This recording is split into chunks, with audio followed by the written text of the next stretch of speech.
beautiful evening to you and welcome to Sports Extra on Atlantic Television Network. My name is Emmanuel Michael, the Prime Minister of the Airways. Glad to be here this evening to take you through the happenings in the world of sports. A lot is going down this evening in the world of sports as the Super Falcons are currently in action against Benin Republic for the Women African Cup of Nations Cup qualifier. Plus, other juicy stories coming in from Europe who can tell you that Ajax manager John Hettiger has named Chelsea among the big teams in the UEFA Champions League this season. How true is this? I'll take a look at that and serve you some of the results coming in from the Europa League games that went down last night. But we'll do that when we are back from this short break. Don't go anywhere because I'll be back in a jiffy.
You're welcome back from that short break. I'm not here alone this evening because I have Jerry Daniel with me. Jerry, good evening and welcome to Sport Extra on Atlantic Television Network. Yeah, good evening, Emmanuel Michael. Such a good time to talk sport here at Atlantic Television and Network, and such a great time to be back here today.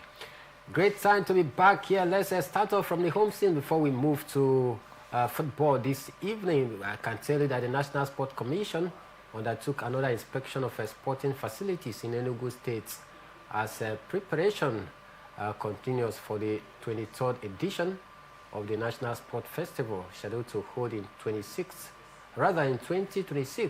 The inspection team led by the Secretary of the Main Organizing Committee and Director of a National Sport Festival at the NSC, Mrs. Tekla Opara, was received by the Secretary of a Local Organizing Committee, Mr. Olumide Bamiduro, and other key officials in Enugu State. Speaking after the exercise, Mrs. Opara explained that the visit was part of the Commission's continuous effort to ensure that all facilities meet a standard requirement for hosting a world-class sporting event. She further commended the Enugu State government for its dedication, noting that with the support of the governor, Peter Mba, and the National Sport Commission, Enugu is on course to deliver an exceptional festival. So, Jerry, the preparation continue to hit a top gear as the Enugu State continue massive preparation to host the National Sports Festival. With the level of preparation so far you've seen from Enugu State, do you think that they will be ready come 2026 to host a hitch-free National Sport Festival? Yes, the committee actually headed by Ms. Opara has actually done a great job. They have also visited facilities such as the Nnamdi Azikiwe Stadium, the UNN Sports Facility, and another two facilities that are also in the state. The Coast City Games is scheduled to take place in 2026, and Enugu State is very, very much ready and in high gear to host the rest of the country come 2026 in the Coast City State. So very, very interesting one, very, very good one for them at this point in time, because they have been able to put everything in order, most especially facility and also security, you understand, to bring these games into fusion. Remember, it's not pretty easy winning the hosting right for any competition or any tournament. But when you do so, it really speaks volume of you, because you have been able to make your house ready, put your house in order, put your house in shape, talking about facility, security, and also accommodation, to make sure that whoever is coming down feels home and is also free, no security threats, no security issues, also free to go about the activities that brought that team to that place. So a very good one for Enugu State at this point in time. They have actually proven that, yes, they can actually do well by hosting the Coast City Games come 2026. So kudos to Mr. Para and our team, and also to the government of Enugu State, headed by Peter Ndubisimba. Very good one. We want to thank him for that. Still talking about the 2026 National Sport Festival, Ogun State hosted the last one in Abeokuta a few months ago. And during the course of that competition, there were some construction works that were still ongoing in some of the facilities, even while the games were on. With that, do you possibly see Enugu State, putting all the necessary infrastructures in place 100% before the game gets underway? You take a look at the news we'll be hearing about Enugu preparedness, and a whole lot has been going on the social media as the state are trying to also promote what they are doing. Do you think that those things are real, or is just maybe more like a camouflage? On one side, just like you earlier said, Ogun State actually hosted the last one, and we saw a situation where there were actually some unprepared or unfinished facilities, and if this happens, then the tournament will not actually go down well, because these facilities needs to be put in place in order for its optimal usage. But in a situation whereby it's not in fine form, then it hampers the activity of the program of the tournament at this point in time. So I really do think that the committee, as headed by Opara, has actually done well in making sure that from the 21st to the 25th of October, they went around Enugu State, every facility that will be used, in order to make sure that it is in fine shape. That is one very interesting thing, because if you actually bid for the hosting right, you must make sure that after winning, you go and reinforce the good nature of the facility, the well-to-do in the facility, and all of those, most especially security, which is paramount in Enugu State. So I think at this point in time, they have learned the lessons Ogun State omitted in the last time out. And at this time, they are able to put the house in order. The facilities are ready. The athletes are ready. Everyone is ready. And also, above all, security, which is the top priority of Enugu State at this moment in time. So congratulations once more again, because we want to see the Coast City Games take fine form and in high gear that will be aired around the world, and also gain wide followers. So a very, very interesting one that will go down there in Enugu State. All right, we hope to see the best of, National Sport Festival come next year, as Enugu State continuous preparation ahead of that particular tournament come next year. National Sport Festival is one of the sporting events where we've seen some athletes and sportsmen and women discovered over the course of the year, and we hope that Enugu State's own come next year is going to, of course, surpass the previous outing, where we are going to churn out so much talent that can be able to do the country proud. Meanwhile, in his remark, Mr. Bamiduro expressed the appreciation of the Enugu State government and the local organizing committee to the National Sport Commission for entrusting the state with the hosting rights of what he described as a festival of experience. Furthermore, We can also tell you that the board member and performance director of the Athletic Federation of Nigeria, AFN, Victor Okorie, has assured Nigerian athletes of an action-packed season as preparation intensified for the 2026 Enugu State National Sport Festival. Okorie, who also sits on the festival's local organizing committee, confirmed that the AFN is in close to finalizing its new season calendar to give athletes sufficient time to plan and pick for key events. So, still preparation gearing up for the National Sports Festival. The cool city state is going down to, of course, make that one happen. Let's still keep up with speed with some of the athletic story, because we can also tell you this evening that Nigerian sprint hurdler Tobilola Amosun is expected to kick off her 8th Wanda Diamond League season in Doha, following confirmation that the Qatari capital will host the opening leg of the 2026 campaign on May 8th. The 28-year-old, who famously began her 2022 season in Doha before going on to win Nigeria's first ever world title in the 100-meter hurdles, set a world record, defending her Commonwealth Games crown and claim back-to-back Diamond League trophies.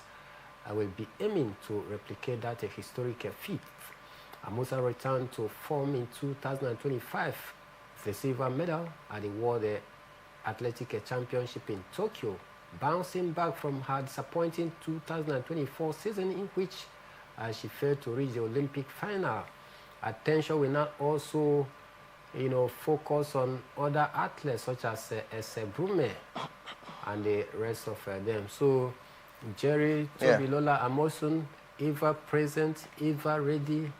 She has been one of the shining lights of Nigerian athlete. She has started preparation, and she's also talking tough ahead of next year's Diamond League. This is one familiar terrain we want to say for Tobilola Amosun. She's been able to set a record, made a mark in the Diamond League, and she's talking tough ahead of her next season. The last season wasn't an impressive one for her, but this outgoing year rather, she's been able to at least pick up some of those her magical touch. Do you see her improving or even maintaining her status come next year in the Diamond League? She has started on a good note. Now on, preparations are also in full gear for her to resume next year. We understand that she has been a 3-time Diamond League champion in 2021, 22, and also in 23. 3 years running. But last year, we did not really see much of Tobi Amosun and build up until this time where, this year we did not really hear much from her. But to an extent, this is also good news. It spells good for us because we hear that Tobi Amosun has actually started training and his preparations are in high gear on her path in order to return back to winning ways next year. So spells good for her. Spells good for our fans across the globe to hear her come back into this remarkable fine form. You know that whenever it has to do with that sport, we understand one very interesting thing, that Tobi Amosun is top there, and she gives us the result. She gives us the podium finish, and we're very, very happy that she is back, and we want to really wish her well going into next year, and we want to see more from her. More of Tobilola Amosun as she continues preparation ahead of her next season's Diamond League, where she has shown dominance in that particular one. Wish her well. But let's talk about the NBA, because Golden State Warriors superstar Stephen Curry says he will not worry about the NBA's integrity despite an FBI investigation into illegal sports betting. Miami Heat player Terry Rosa and Trail Blazers head coach Junsi Buildups are among dozens of people arrested as part of the sweeping investigation that also include the allegedly triggered mafia-linked poker games. Rosa and Buildups were named by the federal prosecution in 2 separate indictments on Thursday. both men deny of such allegations. So it is a news that we don't want to hear because it's not a good one. That players, NBA players, have been fingered, accused, even coaches alike, to be involved in a betting issue where some of the players will fake injuries so as to give their opponent an advantage because they want to influence betting stuff over there. This is not a good story from the world of the NBA. It's not a good one. It's not a good one for sportsmanship and also for the sport and also for lovers of the sport across the world. When you look at this, you now see players faking injuries, faking fouls, and also atrocious and ferocious tackles, you understand, in order to make sure that the predictions of either a loved one or a relative scales through. But it doesn't mean well for the sport. It's very, very unhealthy for the sport because anything that you do that's in contrary with what is established, I think there are consequences that will go down with that. So in a situation where players actually behave in an unruly manner in order for someone's prediction to come through, then this doesn't spell down well with the person. It doesn't spell down well with the sport, most especially, and also for the followers of the sport. It now gives the sport a bad name, puts it in bad light, and produces a sham out of it. So it doesn't really make sense at all. It doesn't really make, perhaps for financial gains. That's the main reason why all of these bets are placed and for this unruly attitude and behavior. But come on, we're talking about a sport that is being played, one of the biggest sports on the surface of the earth, and if not the biggest sport in America, when you talk about sporting activities, basketball. So at this point in time, we don't want to see this sham display by an elite sport such as basketball that is leading after football. So it doesn't really spell good. We want to see them put in their best, and also for followers, we really want, if any predictions we make, it should be that they did their best and this is the result, not you countering the team spirit because of your selfish gain of a bet being placed by a friend or a relative. It doesn't speak good for the team and followers at all. So I think this act should be frowned upon. Very disturbing stories coming from the world of NBA, as a few players and coaches have been fingered as part of persons trying to influence the outcome of betting activities, where some players have faked injuries and in order to influence the outcome of the result. And the FBI have waded strongly into actions and trying sniffing their nose, trying to find those responsible for such disturbing stories where players, trying to influence the result or the outcome of a game, because of some persons that have, placed their stake on some of those matches. Not a good one, like you heard from Jerry. But let's talk about football on the show this evening, because I can tell you that the city of Port Harcourt will play host to the 2025 annual General Assembly meeting of the Nigerian Women Football League. Talking about the NWFL, scheduled for Wednesday, October 29, 2025. According to the Chief Operating Officer of the Nigerian Women Football League, Mrs. Modukwe Shabi, a high-level gathering will unite club chairmen, general managers, and key stakeholders from across the country to discuss the progress, challenges, and future direction of Nigerian Women Football League in Nigeria. Delegates are expected to arrive at the Rivers State capital on Tuesday, October 28th, ahead of the main session the following day. The AGA described as the league's most important decision-making platform, with focus on reviewing the previous season's operation, assessing reforms, and setting the roadmap for sustainable growth in the women's game. So the capital of Rivers State, talking about Port Harcourt, has become a beehive of sporting activity. Don't forget the Nigerian Basketball League, final phase is also, going down right here. Now the Nigerian Women Football League annual General Assembly is set to, come down to the state of Rivers, talking about Port Harcourt. In all of this, what do you think that Rivers State tend to benefit from all these, sporting activities that is coming down to Port Harcourt? A whole lot. But to mention a few, it really speaks volume of how coordinated the state is in terms of sporting activities. It also speaks volume of security issue, the security present in the state, of how the governor, talking about Similai Fubara, has also been able to do well with providing security for all and sundry in the state. So when you look at this situation, that Rivers State has been chosen to host the final phases of the basketball league and also the Nigerian Women Football League annual general assembly, it actually speaks good for the state and also the Ministry of Sport. This is a very laudable height in which they have been able to put everything in place, irrespective of the state coming out from emergency rule. It really shows that no ministry was under emergency. Everything was working effectively, most especially the sporting ministry. Most especially the sporting ministry that worked effectively. We never saw where players complained of logistic problems and all of those. So at this point in time, it's very, very crucial, very, very important that we need to acknowledge the fact that, yes, sporting activities and the body of sport in Rivers State is actually doing better in order for Rivers State to be put on that high echelon when it has to do sporting activities and hosting. So kudos to them. We want to see the NWFL actually kick off. I want to support our very own, the Rivers Queens. Good one for Rivers State.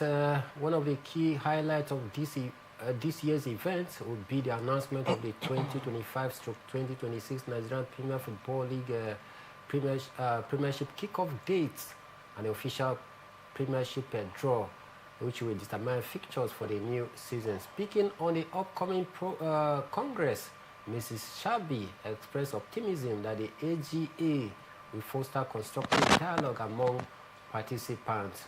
All right, great one. But let's talk about the male side, talking about the Nigerian Premier Football League, because the Kano State government, led by His Excellency Alhaji Abba Kabi Yusuf, has presented 3 brand new buses to Kano Pillars, providing a much needed boost for the clubs as they navigate a difficult start to the 2025/2026 Nigerian Premier Football League season. The donation includes a 29-seater luxury Marco Polo bus for players, alongside a Homer bus and a Sharon, aimed at easing team travel and improving overall logistics. Speaking during the handover, the secretary to the state government, Malam Ibrahim Umar Farouk, urged Kano's supporters and the youth to remain law-abiding and avoid actions that could tarnish the state's image. He further highlighted that the gesture shows the governor's passion for youth empowerment and sports development.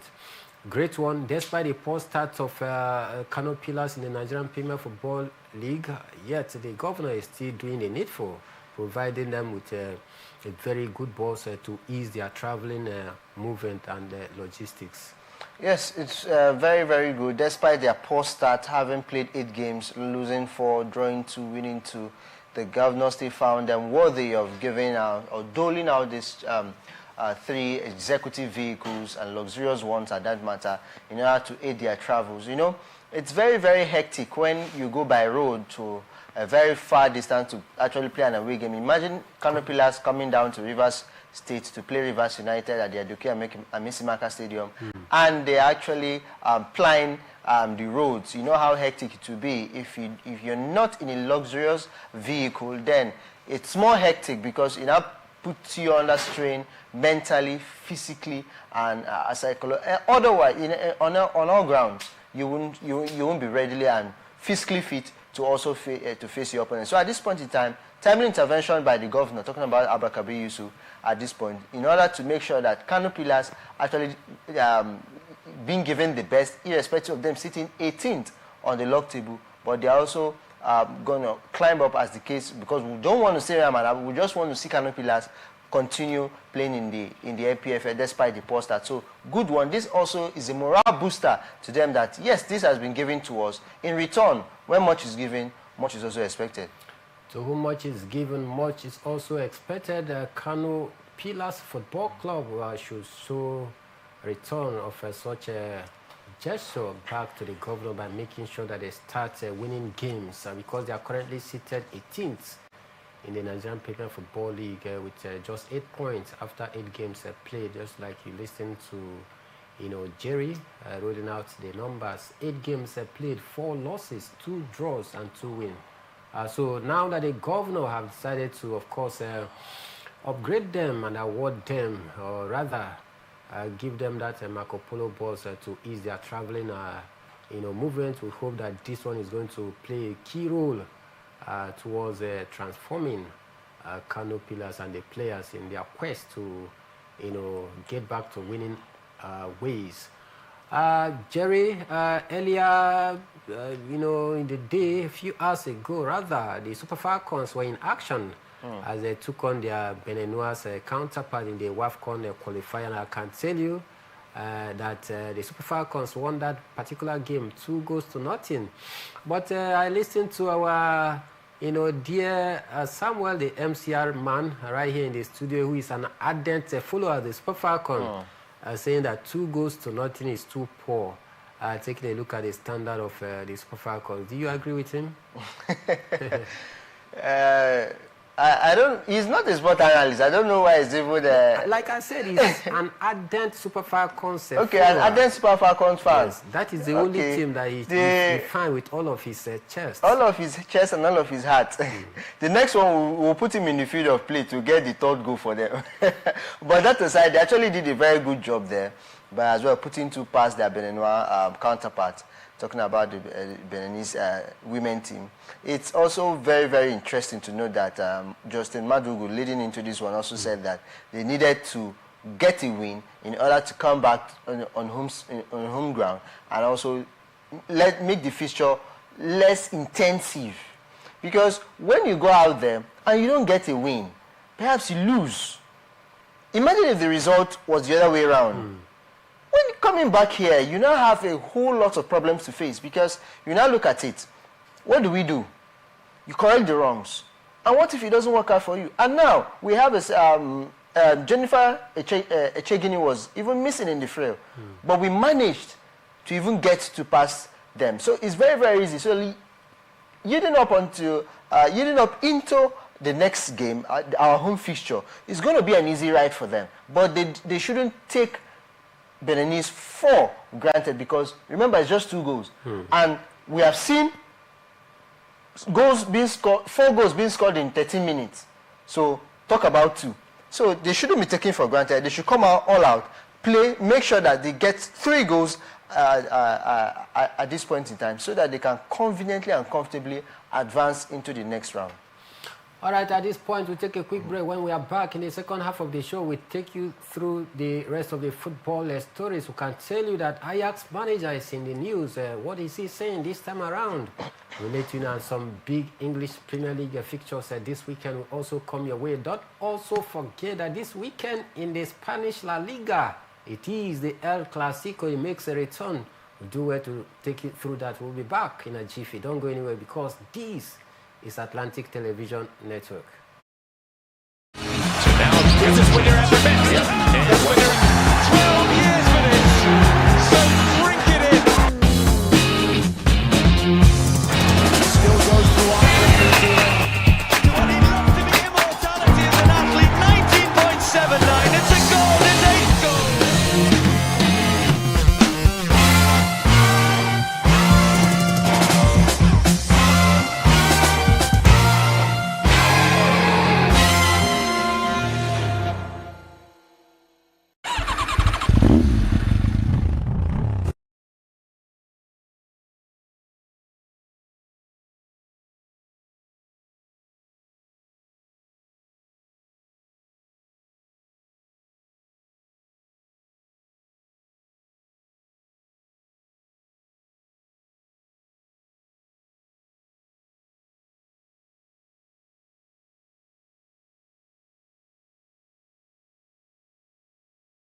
right, you're welcome back from that short break. In the first half, we told you how Enugu State continued to intensify preparation ahead of the 2026 National Sports Festival.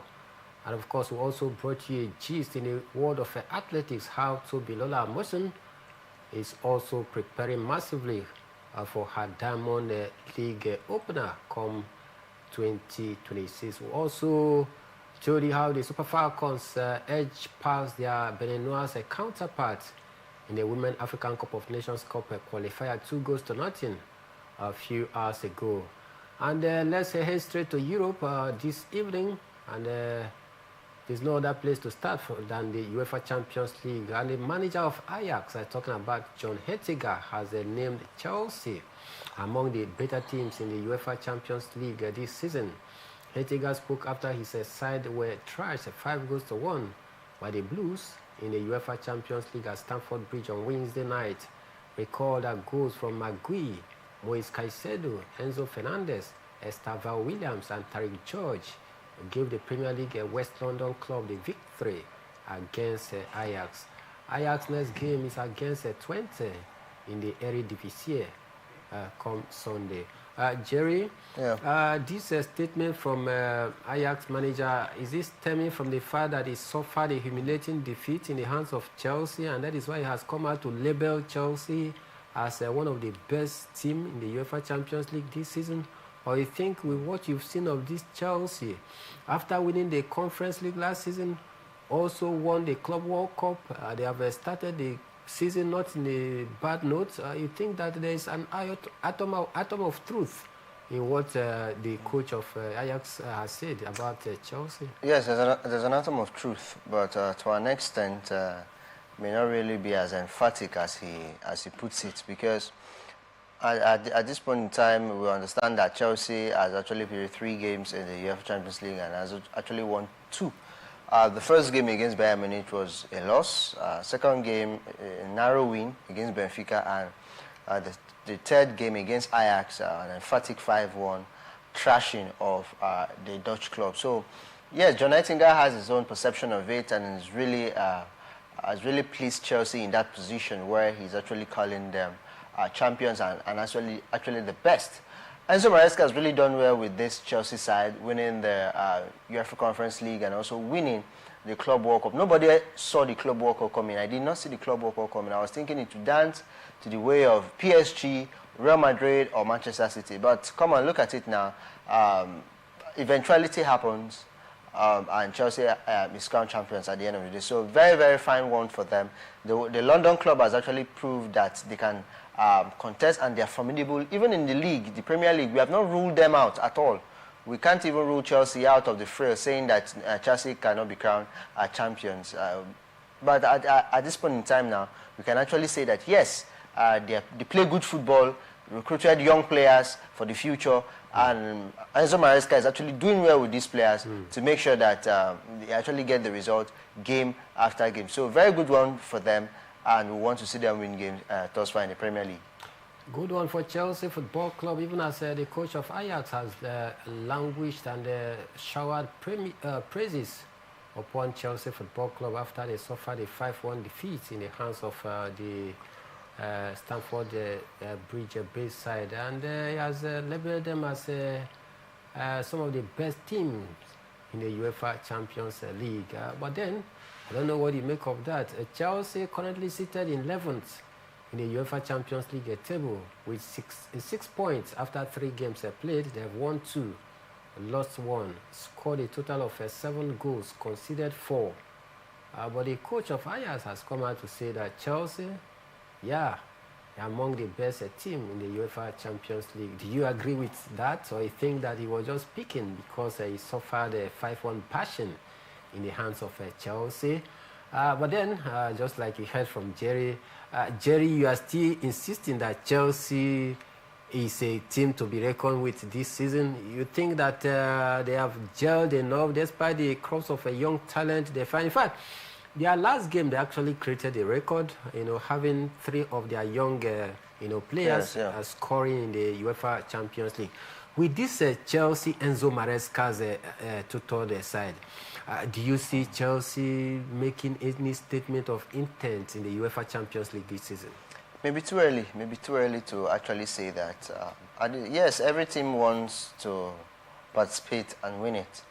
But at the long run, out of the 30 plus teams, if I'm not mistaken, 30 plus teams that's participating in the Champions League, it's just one that will be crowned champions and just two that will play the final. And one will eventually be crowned champion. So Chelsea can as well say that they want to be crowned champions, in which if they have the opportunity, they wouldn't say no, because my team is not formidable, then I can't get to the Champions League, the final of the Champions League. No. We saw how they put up a fine show against PSG by trashing them 3-0 in the final of the Club World Cup over in America. So at this point in time, Chelsea can actually say that yes, they are actually rooting, if not for the Champions League, but at least for the English Premier League. They have a fantastic squad, built to young players for the future, and also some aged players such as Rhys James, in order to bring maturity into it and experience. But to an extent, yes, they can actually beat their chest to say, yes, we're actually rooting for, even if it's not the Champions League at this point in time, we're actually rooting to become champions of the Premier League. So very good one for the North London club. Good one for Chelsea Football Club. Still talking European football on the show this evening. Let me also tell you that Bosnia and Herzegovina attacker Riyad Badic has scored a winner as AEK La Marca stunned Crystal Palace 1-0 in the UEFA Conference League yesterday. Badic hit home in the second half to send the Cypriot into second place behind Fiorentina in the standing after 2 rounds of games. Palace are 18th, having lost their first home games in the European competition. Elsewhere, AEK Athens dished out a 6-0 riot of Aberdeen at Mauritania, and Mauritania attacker Aboubakary Koita netted twice. The Scottish side suffered their heaviest defeat in European football, having made their bow in a continental competition in 1967. Other result that came through in the UEFA Europa League yesterday saw Brann beat Rangers 3-0. Salzburg lost at home to Ferencváros 3-2, while FCSB lost to Bologna 2-1. Fenerbahce beat FC Stuttgart 1-0. Genk were held at home by Real Betis 0s. Go ahead Eagles then went ahead indeed against Aston Villa 2-1. Lyon beat Basel 2-0. Braga also beat Red Star Belgrade 2-0. AS Roma lost at home to Victoria Plzeň 2-1, while Celta Vigo beat Nice 2-1. Celtic also stormed the Stormgrass 2-1, while Feyenoord saw off Panathinaikos 3-1. Freiburg indeed they fried FC Utrecht 2-0, while Lille lost at home to POK FC 4-3. Maccabi Tel Aviv also lost at home to Midtjylland, while Malmo played the zeros against Dynamo Zagreb, while Nottingham Forest indeed they took FC Porto to the Forest 2-0. Young Boys got the better of Ludogorets 3-2. Nottingham Forest against Porto, that was one of the star match last night. Porto started off very good from first minute down to 15 minutes, before they lose their, composure. For Nottingham Forest, good start in Europe for their new coach. Talking about Sean Dyche. Very good one, very good start for the former Burnley and Everton manager. At this point in time, it actually spells good for him, because there is this confidence you get as a manager. In your first game, you actually get the win. Going into the next game, you actually have this confidence, have this boost, and also the players and also everybody associated with Forest have this confidence and boost that going into the next game, the manager is also able and ready to deliver the 3 points for them. In their last game against Midtjylland in the Europa League, they lost that one by 3-2 on their home ground, in the City ground, and it did not really spell good for them and also their the now dismissed manager, talking about Ange Postecoglou. But very, very good one for Sean Dyche. First European game. His first game is a European game, and he actually won that one 2-0 against a very, very formidable side, talking about FC Porto. So it speaks good for him, it speaks good for the team, and also for the fans. So very good one. I want to actually congratulate him, because it's not really an easy one. It has been a very turbulent time for Forest, but at least from the appointment of Sean Dyche, it's been said that they're gathering up their pieces and also ready to wind up the first half of the season.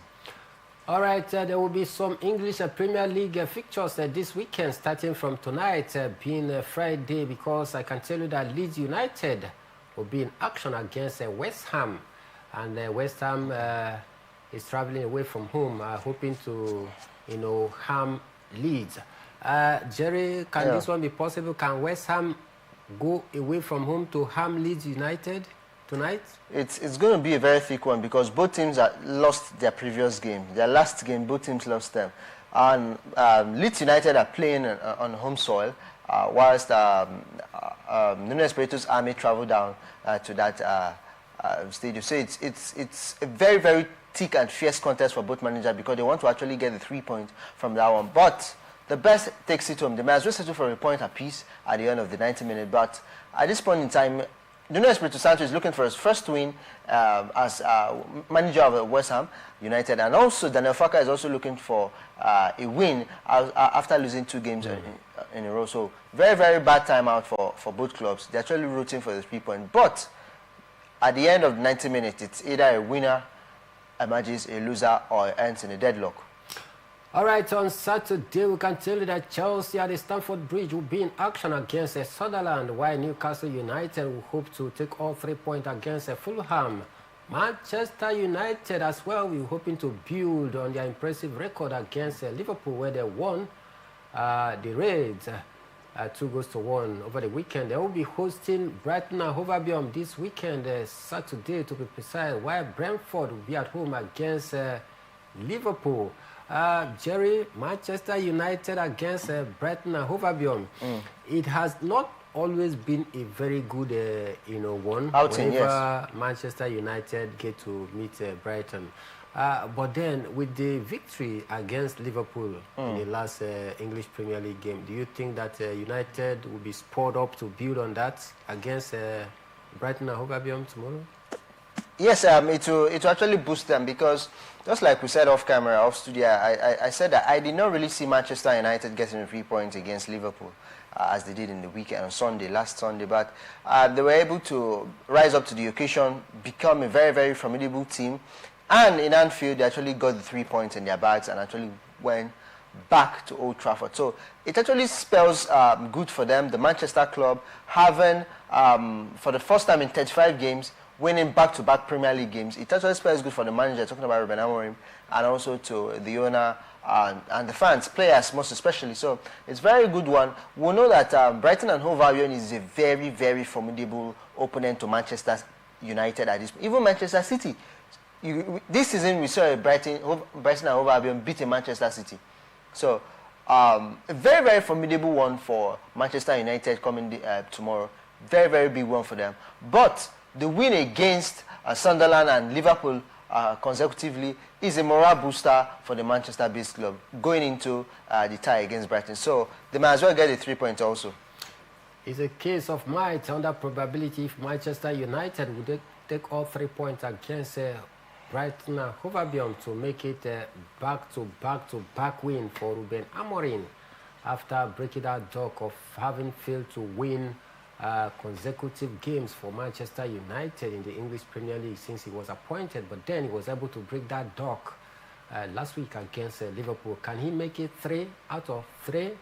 A way to see when they host Brighton and Hove Albion. There have been a turn in their flesh for a few games right now. Other games, we'll see the table topper, talking about Arsenal, play host to Crystal Palace at the Emirates Stadium. Aston Villa will welcome Manchester City, while Bournemouth will hope to feast on Nottingham Forest, as Wolves will try to devour Burnley, and the Everton will play host to Tottenham Hotspur. Arsenal against Crystal Palace. Crystal Palace, a very tricky team. Yeah. Can Arsenal maintain their top spot by taking all 3 points against Crystal Palace? Crystal Palace needs to win because in their last encounter with Bournemouth at the Selhurst Park, it actually ended in a 3-3 draw. And their next game against LAEK, the club they played yesterday against in the Europa League, they lost by 1 goal. So 2 consecutive games, no maximum points gotten from those games. So it actually spells ugly for them, for Oliver Glasner's men, going into the game against Arsenal. Arsenal won their game against Fulham at the Craven Cottage last week, and they want to also replicate that fine form in the Premier League by being at top of the table. But at this point in time, you and I know that this is a Crystal Palace team that actually beat Liverpool. So it really spells bad for them. Going into it, it spells really bad for them at this point in time because they want to as well get a win in order to make sure that they stabilize their stay. Remember that they actually lost their first game in the season to Everton, so they want to put up a fine show in order to also get back into winning ways and also play in Europe next season. So very formidable one for Arsenal, but they will go past it. In the Spanish La Liga, starting from today, being Friday, we're going to see some action as Real Sociedad will be at home against Sevilla. Tomorrow, being Saturday, Girona will play host to Real Oviedo. Espanyol will host Elche, while Atletico Bilbao, will play host to Getafe. Valencia welcome Villarreal, while on Sunday, we're going to see the big clash between Real Mallorca against Levante, and the El Clasico, Real Madrid against Barcelona. The Catalan-based club will be traveling away to keep a date with Real Madrid in the El Clasico.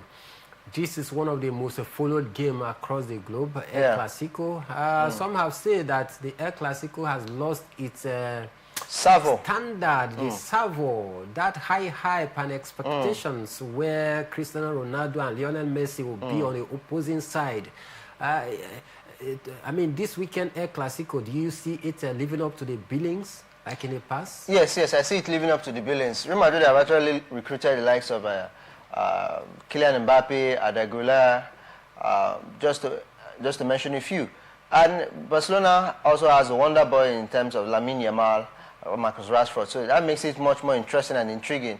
Whilst, just like you said, they actually lost his savor, lost his taste, lost his finesse, is because we saw 2 people competing in world football for over 15 years come against each other, and one person has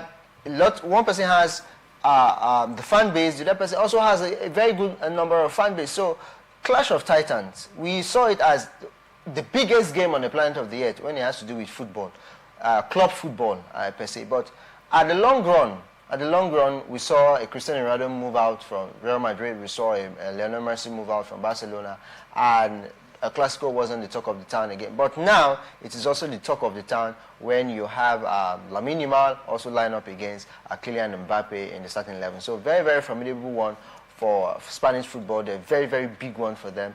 It's something that Spanish FA has already placed a tag on by giving it that name, El Clasico. When I was very little, I was thinking El Clasico was actually a title like a cup. Little did I know that it was a clash of champions when it has to do with football in Spain. But come to think of it, it's going to be a very big clash because Real Madrid will be rooting to have an emphatic lead at top of the table. Barcelona also wanting to have a win so that they can actually top the table, even if it's just by 1 point. So very big one for both clubs there that are actually rooting for a win. But the pendulum will surely swing to the Catalans' way. I think so. Hopefully, before we leave, let's tell you that Rafa Benitez is our sports extraordinaire for today's edition of the show. You know what? He becomes the highest paid coach in Greece after signing a contract with Panathinaikos worth £3.47 million. So he becomes the highest paid coach in the history of the Greek league. Rafa Benitez, former Liverpool and Real Madrid coach, he also had a stint with Chelsea Football Club. So he is our sport extraordinaire for today's edition of the show. I did a show this evening alongside Jerry Daniel. My name is Emmanuel Michael, the Prime Minister of the Airways. Tomorrow morning, we'll make a return for yet another bumper package of a sport personality. And do I say this evening, have a very beautiful evening ahead.